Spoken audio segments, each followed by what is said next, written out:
doon. Tapos, hindi pala dumating si Sister Norma. Kaya, bumili na lang po kami ng pagkain para sa'yo. Favorite mo, paanang manok, di ba? Alam mo naman pala eh.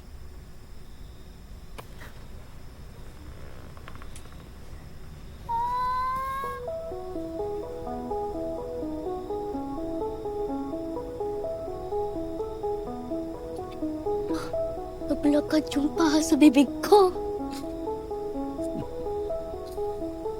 Yun ako. Alam mo, kahit makulit ka, sigurado kong matutuwa sa yung mga magulang ko. Makilala mo na sila.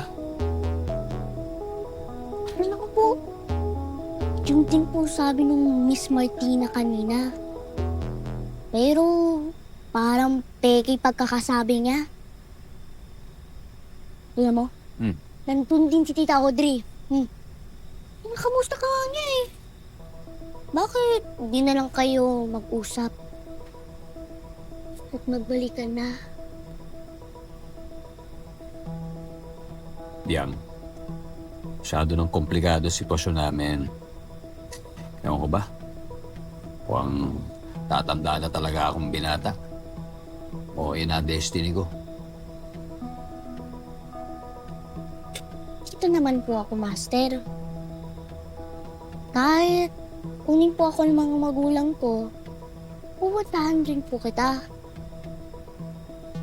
Kaya, huwag mo po ipapagiba yung kwarto ko dun sa taas, ha?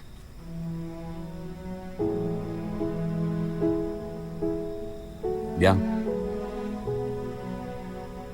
habang hindi ko pa nakikita mga magulang mo, pwede bang dito ka na tumira ulit? Pwede bang bumalik ka muna rito? Kayo ni Ame.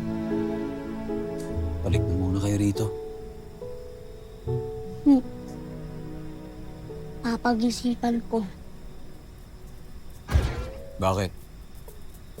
Galit ka pa ba sa akin?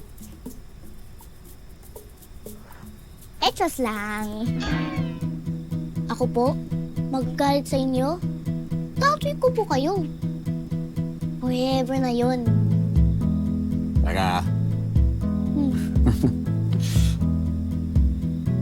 Oh! Akala ko ba para sa akin tong chicken feet na doon paborito ko? Inom mo kong lahat yata naglakad papunta sa bibig mo eh. Ha? Chicken feet ka pala ha? Gusto mo ba?